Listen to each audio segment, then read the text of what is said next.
Oke, buat lo yang aduh pengen beli iPhone nih tapi kayak bimbang banget, takut banget gitu, "Ah, gue beli nggak ya? Aduh budget gue nggak pas lagi." Tapi kalau gue beli iPhone kayak harga iPhone 1 juta di bawah 2 juta gitu takut kayak nggak kepake, kayak kurang klimaks, kayak kurang maksimal gitu sama gue. Gue ada solusinya nih men, Xiaomi Redmi Note 12. Handphone yang gue pegang ini adalah salah satu handphone dari Xiaomi, tepatnya Redmi yang paling worth it di budget sejutaan in the 2024 ya, di tahun 2024 menurut gue pilihannya jatuh ke Redmi Note 12 ini. Handphone ini udah pernah gue bahas tipis-tipis tapi nggak dalam ya. Ini gue agak jarang ya ngebahas handphone ini, so gue bakal perbanyak lagi video tentang handphone ini. Ini adalah Xiaomi Redmi Note 12, yang gue pegang ini adalah varian RAM 6 GB. Untuk varian RAM ini ada yang 4 GB, ada yang 6 GB, ada yang 8 GB. Yang gue punya ini adalah varian RAM 6 GB. Dan gue udah coba pakai buat daily. Performa RAM 6 GB-nya ini bisa banget buat dipakai harian. Why not? Kenapa? Kenapa enggak gitu? Lo bisa lihat sendiri baterainya 5000 mAh dikasih RAM 6 GB, itu udah keleluasaan yang seluas mungkin, dan yang lebih klimaks, yang lebih josnya adalah skor Antutunya 338.000 boy. Ini skor Antutunya udah mirip-mirip nyeripit tipis sama skor Antutunya si iPhone dengan budget yang mirip-mirip sama si Redmi ini. Jadi ini bisa jadi pertimbangan nih, gue pengen beli iPhone, lu udah tahu sendiri nih iPhone ternyata beda tipis nih ngebutnya sama si Redmi. Padahal si Redmi ngasih lebih banyak nih daripada iPhone. Oke, kasarnya gini, kalau lu pilih iPhone dengan harga yang sama dengan Redmi Note 12 yang lagi gue bahas ini, of course itu iPhone-nya tuh bukan iPhone 13, 14, 15 ya, lu harus sadar diri juga. Kalau lu punya budget 1 jutaan di bawah 2 juta, lu mampu beli Redmi Note 12, of course lu mampunya tuh beli iPhone 6s Plus yang resmi, iPhone 7 Plus yang Inter. Nah, kalau iPhone 7 Plus yang resmi itu harganya jauh lebih mahal daripada Redmi Note 12 ini. Jadi menurut gua pertimbangannya itu lumayan berat ya. Kalau lu beli iPhone udah pasti kalau HP-nya agak-agak baru lu dapatnya yang Inter. Kalau lu mau yang resmi itu lu dapatnya di harga yang sama dengan si Redmi Note 12 ini, antara iPhone 6s Plus atau iPhone 7 biasa ya. Beda-beda tipis ke situ lah. Kalau lo pilihnya iPhone 8 juga bisa, tapi itu Inter.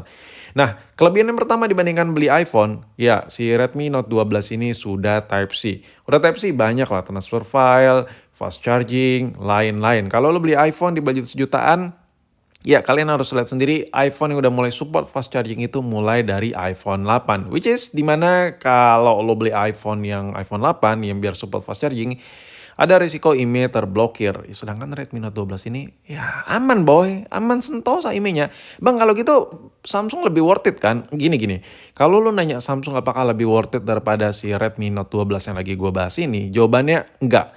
Kalau lu ambilnya kayak Samsung Galaxy A8, Samsung A30, A50, ya kan, A20s misalnya, ya maybe lu pilih-pilih handphone-handphone yang non flagship di Android iPhone, Android Samsung yang harga sejuta atau di bawah sejuta. Ya pokoknya sekitar itu nggak worth it, masih lebih enak Redmi Note 12. Saran gue kalau lu mau ambil Samsung, ambil yang mantan flagshipnya. Why? Karena dengan mantan flagship ini, lo dikasih speaker yang enak, nyaman, layarnya oke banget. Layarnya oke loh, enak banget loh mantan flagship Samsung. Tapi kalau Samsung yang harga sejutaan yang non flagship, udahlah mendingan Redmi ini.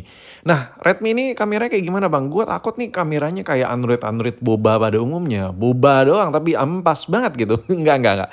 Ini gue kasih paham nih ke kalian semua ya. Lu bisa lihat ini adalah hasil jepretan dari si Redmi Note 12.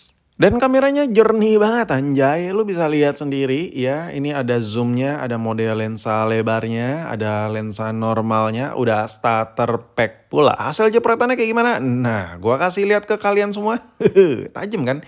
Ini kalau dibandingkan sama boba-boba yang ada di contoh kayak HP Itel ya, itu udah beda jauh banget anjir. Kayak bagi butiran debu gitu HP Itel, anjir ngegas banget nih. Jujur banget klimaks banget gitu gua ngejas ya. Enggak. Tapi itu realita boy. Gua harus ngomong apa adanya. Bang, tapi kalau dibandingkan dengan iPhone gimana? Gini. Aneh jelasin.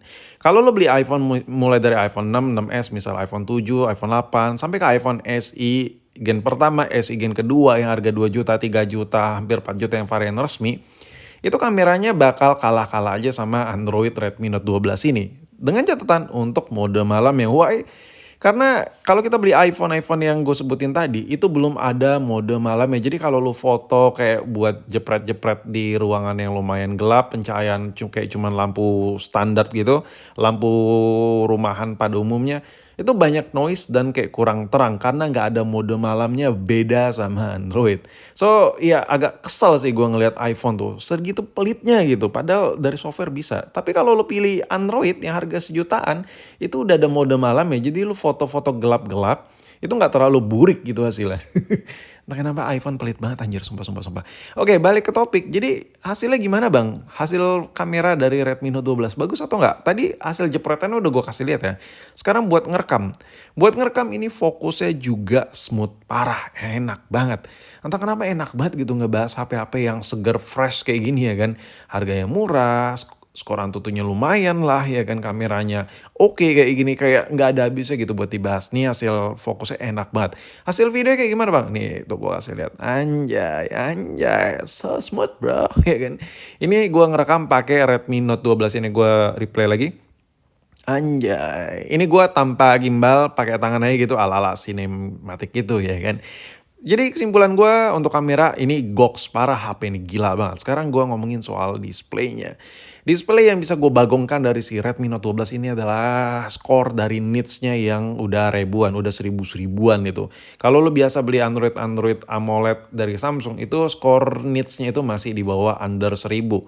Itu biasanya kayak gitu, apalagi kayak lu pilih kayak Samsung yang versi old gitu.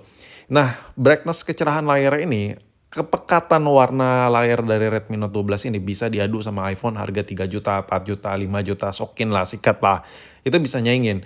Redmi Note 12 ini layarnya bisa nyaingin iPhone. Jadi buat lo di luaran sana yang mungkin bocahnya outdoor parah, kerja di luar, takut, gue kalau beli Android harga sejuta takut nih layarnya gelap nih, kayak kurang kelihatan kalau gue pakai misalnya ngojol, atau lo kerja lapangan, di bawah terik sinar matahari itu kayak layarnya nggak bisa nampol gitu cahayanya. Jangan takut, Redmi Note 12 ini cahayanya terang banget, layarnya enak banget, dan karena ini AMOLED, of course warnanya tuh jauh lebih kelihatan hidup dibandingkan Android yang masih IPS panel. Ngomong apa sih gue? Laper bos. Oke, jadi kesimpulannya HP ini adalah salah satu HP yang menurut gue paling gue suka di budget sejutaan. Salah satunya ya dari si Redmi. Mulai dari kameranya, baterainya, performanya, dan dipegang HP ini juga enak banget. Gue make buat daily HP ini kayak nggak ada habisnya gitu cerita sama HP ini. Karena budget sejutaan ini lumayan nge-support banget lah buat HP kedua. Ini enak banget. Kalau buat pemakaian ringan jadiin HP utama, ini jos parah. Dan menurut gue ya, ini menurut opini gue, lu terserah mau setuju atau nggak, terserah. Tapi menurut gue ya, handphone ini tuh budget sejutaan, si Redmi Note 12 ini di bawah 2 juta. Ini untuk dipakai 1 tahun sampai 2 tahun ke depan, ini masih nyaman banget sih menurut gue.